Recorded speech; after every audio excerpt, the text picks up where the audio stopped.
Muito obrigada, Luís Amorim, por ter aceitado participar no podcast E se falássemos da Europa. E hoje vamos falar da Europa, sobretudo da presença portuguesa nas instituições. O Luís é chefe de unidade na agência que faz a seleção dos funcionários para as instituições europeias, todas as nacionalidades, para todos os níveis, e, portanto, é chefe de unidade das relações externas dessa agência, chamemos-lhe assim, e talvez pudesse começar por nos explicar qual é a importância dessa agência e qual é a importância da presença de portugueses nas instituições europeias como funcionários aos mais diferentes níveis. Certo, é com muito gosto que eu estou aqui hoje para falar exatamente sobre isso, como é que nós selecionamos funcionários para as instituições da União Europeia e qual o papel que a Agência Europeia de Seleção de Pessoal, conhecida em inglês pela sigla EPSO, European Personnel Selection Office, para que seja claro e explícito para todos, qual o papel que essa agência tem. Para quem for à internet à procura da informação. Exato, tem que ter vão encontrar a informação com a sigla EPSO, ou poderão também chegar ao nosso site através de EU Careers, mas não de carreiras europeias. De facto, aqui o inglês domina, como em muitas outras áreas. Mas o papel da agência, ora bem, as instituições recrutam de várias formas, certo? Recrutam através das chamadas listas de reserva, que na verdade são bases de dados, com nomes de pessoas que tiveram sucesso em concursos para serem funcionários europeus, e também recrutam, obviamente, através de outros meios, nomeadamente agentes contratuais, agentes temporários. Mas quando falam em concurso, são outras formas, não é, de contratar. Nós ocupamos-nos daquela forma, digamos, mais formal, que é dos concursos e que permite a pessoas como eu, por exemplo, não é, que passaram um concurso, ser funcionário permanente das instituições. Exatamente. Mas quando está a falar em concurso a que se candidatam 80 mil pessoas, 90 mil pessoas. Se estivermos a falar de um concurso generalista, que é outra das palavras que nós utilizamos no nosso meio, que pode não ser sempre fácil de compreender. Um concurso generalista, o que é? É um concurso para pessoas com pouca ou nenhuma experiência profissional, é um concurso de entrada na carreira como funcionário das instituições. E aí, de facto, nós temos esses grandes números que acaba de mencionar em termos de candidatos. E, portanto, são concursos muito difíceis porque há uma grande adesão, e ainda bem, não é? Significa que nós temos esse poder de atração, mas, de facto, tornam-se competitivos porque há essa grande adesão.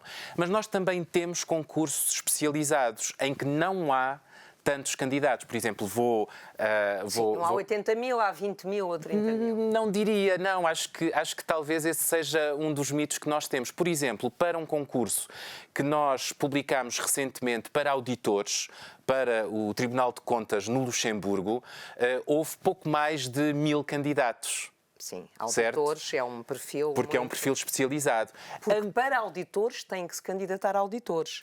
Num concurso geral podem-se candidatar a biólogos, engenheiros, ciências humanas, direito, qualquer que seja a formação de base. Qualquer que seja a formação. E isso é muito importante, aliás, agradeço imenso dizer isso de forma bastante clara e explícita.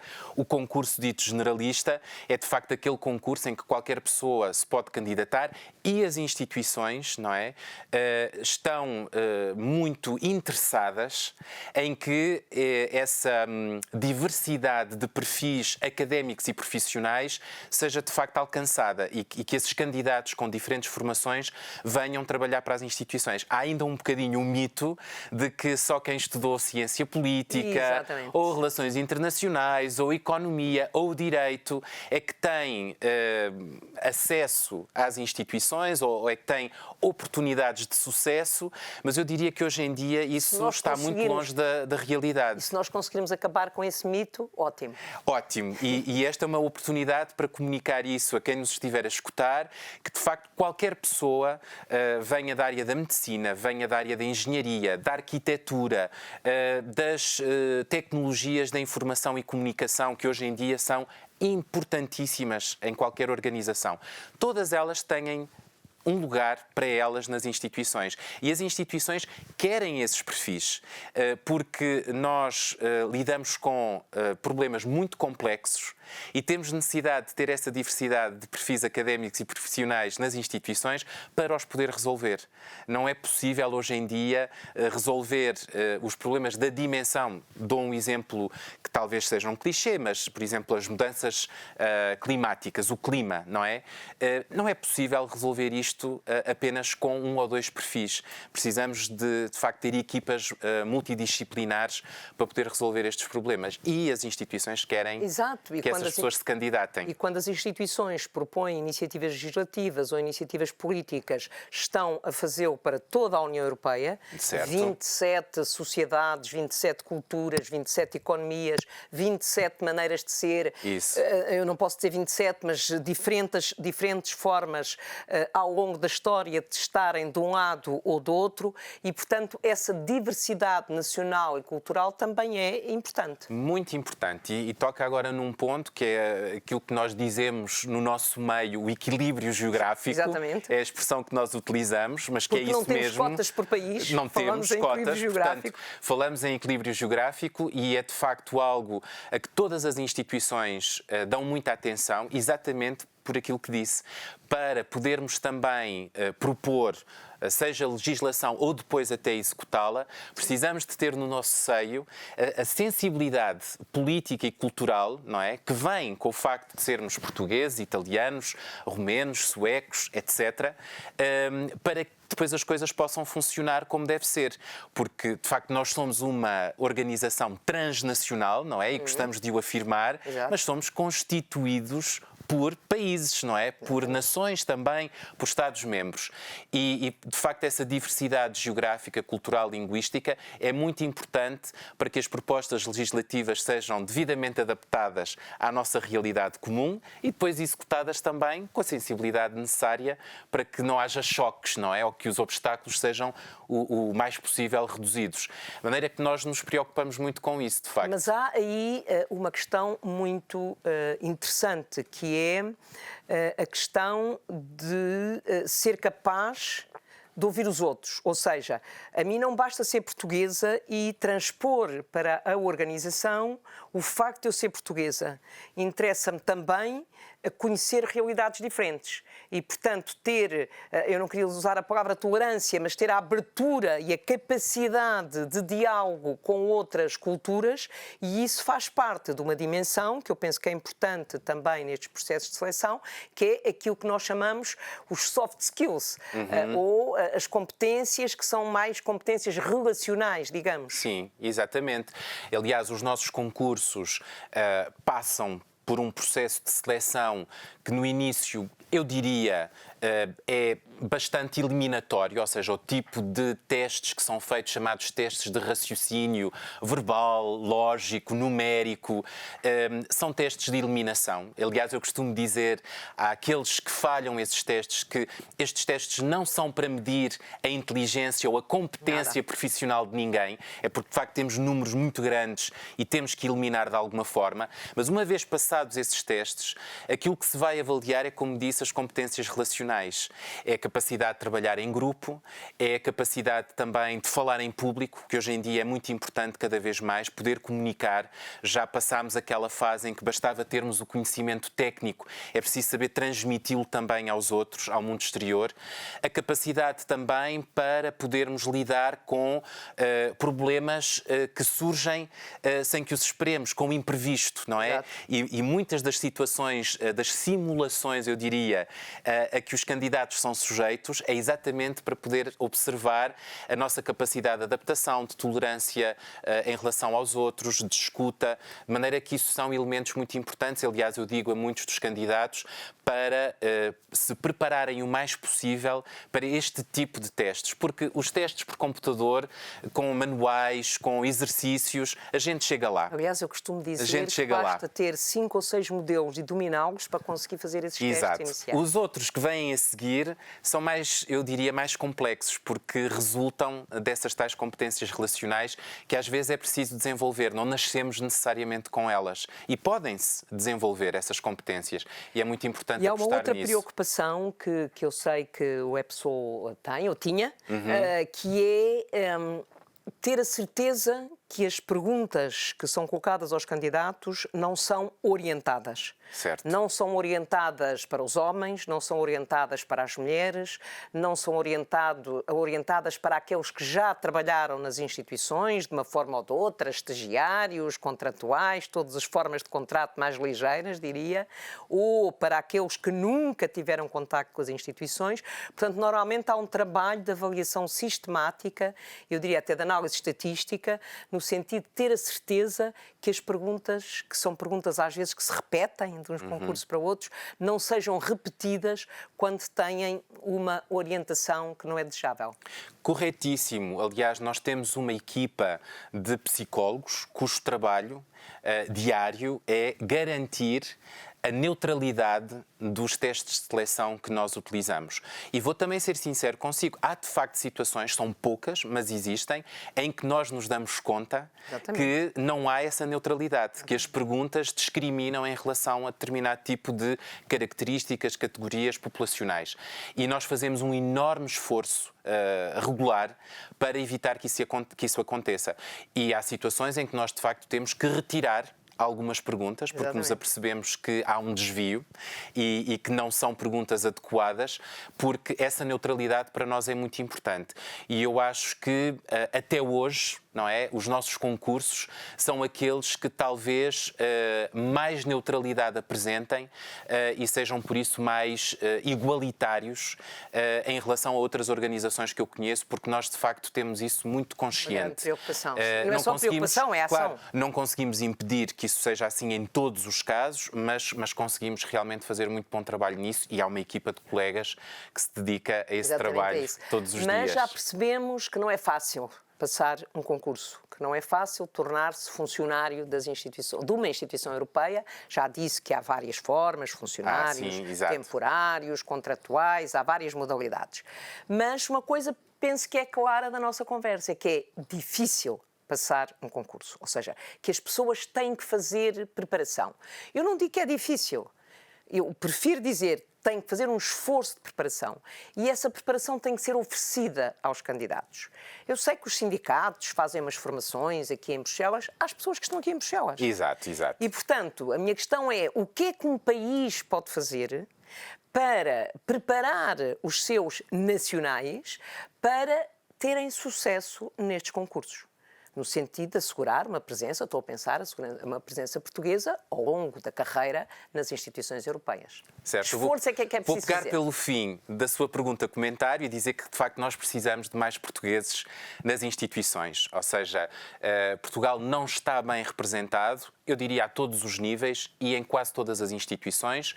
Sei com certeza que não está na Comissão nem no Parlamento, por exemplo, porque temos dados representado como deveria estar, tendo em conta a sua população junto ou entre os 27 Estados-membros. Os concursos são difíceis, como disse, sim e não, ou seja, são difíceis se nós não nos prepararmos, mas uma pessoa como eu, ou seja, de inteligência média, não tenho mais do que ninguém, pode passar esses concursos. Também fez um concurso e entrou. Também fiz um concurso e entrei. Portanto, é possível. É um dos mitos que às vezes nós temos, que são concursos para pessoas extraordinárias. Não é verdade, eu não sou extraordinário e estou aqui, não é, há já 20 anos a trabalhar nas instituições, no Conselho e agora na Comissão, mas a preparação é fundamental, não é?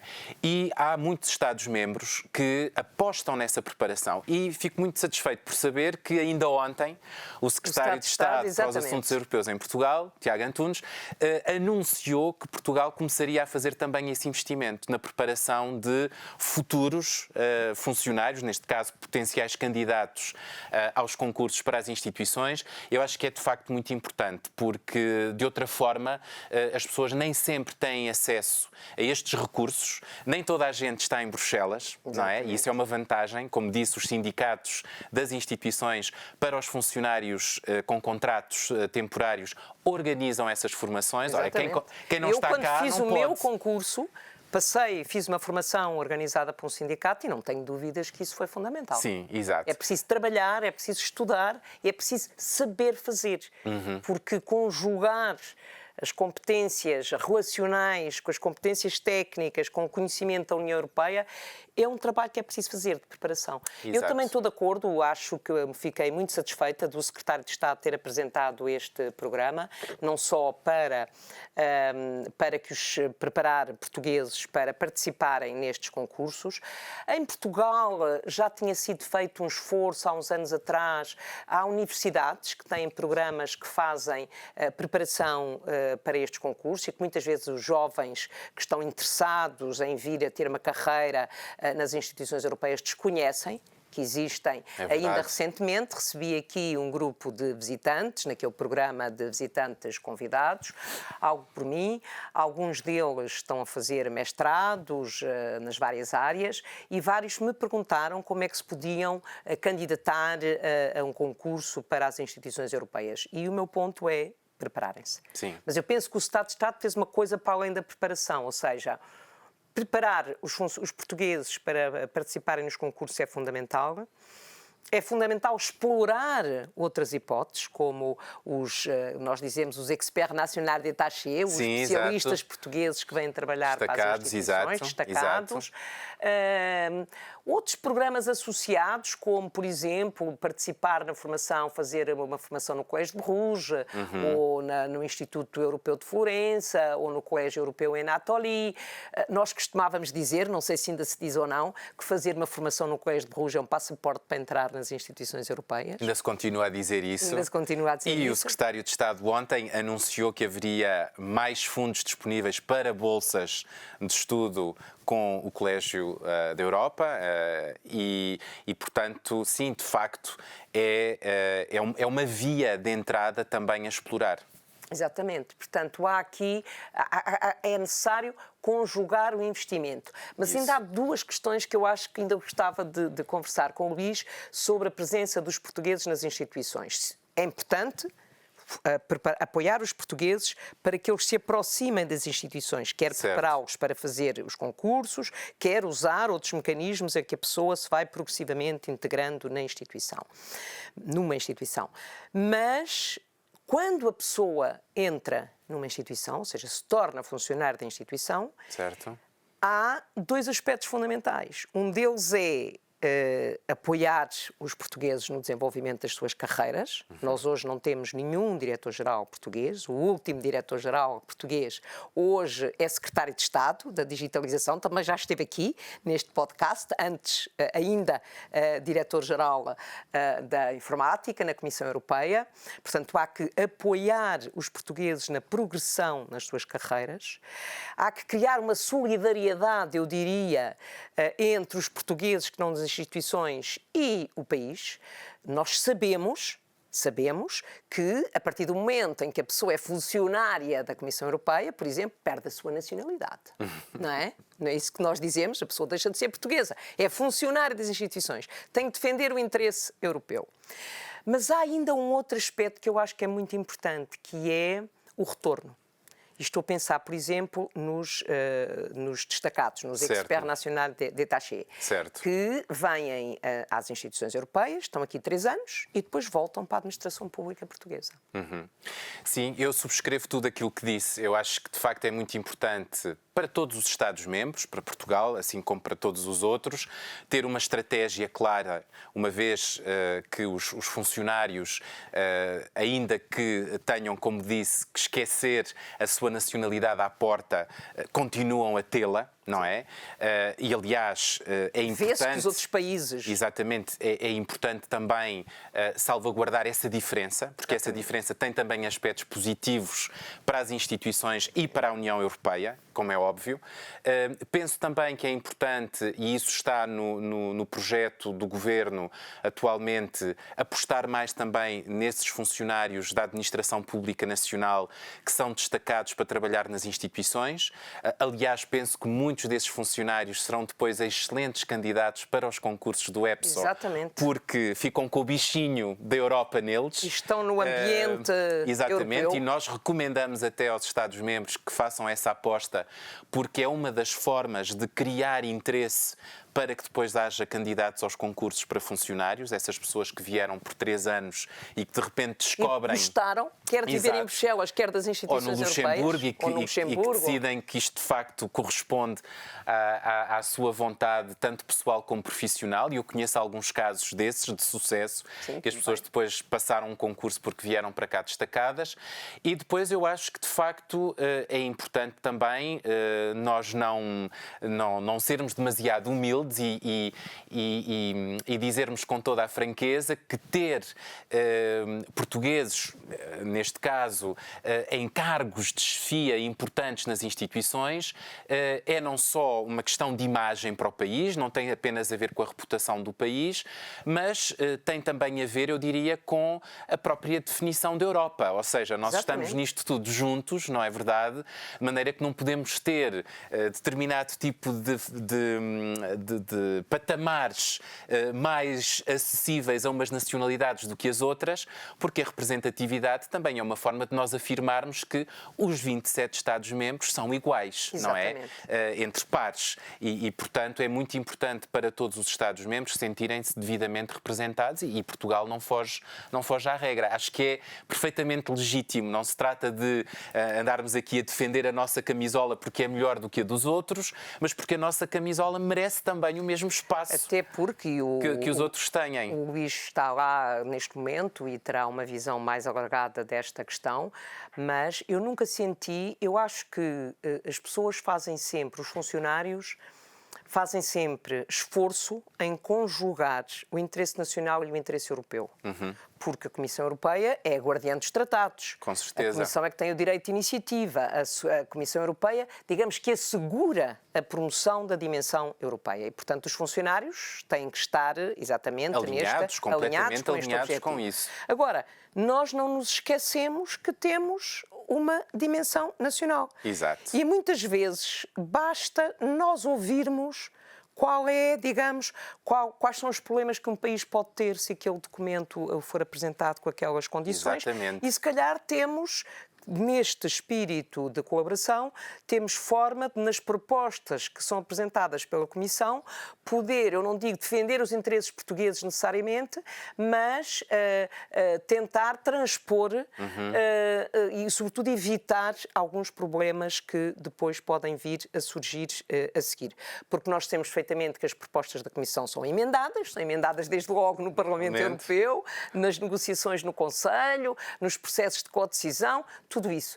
Mas a iniciativa marca muito a decisão política. Com certeza, com certeza. E aí, de facto, o papel dos funcionários é muito importante e essa capacidade para compreender quais poderão ser as consequências de um determinado artigo numa proposta legislativa, só podemos ter essa sensibilidade se, de facto, percebermos qual o impacto que aquilo poderá ter, por exemplo, no nosso Estado-membro. De maneira que os funcionários também têm esse papel, não é? De, eu diria, tradutores políticos, exato. Não linguísticos, mas políticos, e por isso mesmo é que as instituições se preocupam muito em ter esse equilíbrio geográfico que lhes dá uma eficácia que elas não teriam de outra forma. Há uma questão de representatividade, como é óbvio, enquanto serviço público, nós temos que representar as sociedades que servimos, e se são 27 Estados-membros, todos eles têm que estar devidamente representados, mas há, de facto, em termos de conteúdo, uma questão aqui importante que se coloca. Se eu não tiver essa representatividade, até que ponto é que eu, enquanto, por exemplo, Comissão, não é, que faço propostas legislativas, tenho a certeza de estar a responder não só aos anseios dos 27 Estados-membros, mas também responder às preocupações legítimas, muitas vezes, desses Estados-membros. E, portanto, todos nós fazemos muita falta. E eu acho que se tem conseguido, em termos globais, diria, porque, como dizia o Luís há pouco, nós não podemos ser ingênuos. Nós vemos o que é que os outros países fazem. Sim. Sabemos como é que os países trabalham digamos, eu não queria usar a expressão, trabalham os seus lobbies nas instituições europeias. É a realidade. É a realidade, ou É a seja, acho realidade. que não se põe em causa o interesse europeu, acho que o interesse europeu prevalece, mas de facto não podemos ser ingênuos, ou seja, nós temos de ter uma presença ativa nas instituições europeias. Eu também Concordo. louvo a iniciativa do Governo, evidentemente, e acho que o Governo tem procura neste programa usar os diferentes instrumentos que existem e, portanto, esperamos que dentro de algum tempo possamos, porque estes processos são lentos, evidentemente. Claro. Não sei agora quanto tempo demora, mas normalmente um concurso geral demora aí uns 2 anos. Nós queremos reduzir radicalmente o tempo das seleções e neste momento, muito em breve, dia 18 de outubro, vamos apresentar nós EPSO uma proposta ao nosso Conselho de Administração, que é constituído pelos diretores-gerais de recursos humanos de todas as instituições e são eles quem toma as decisões. Nós vamos apresentar uma proposta para reduzir os processos de seleção para 9 meses.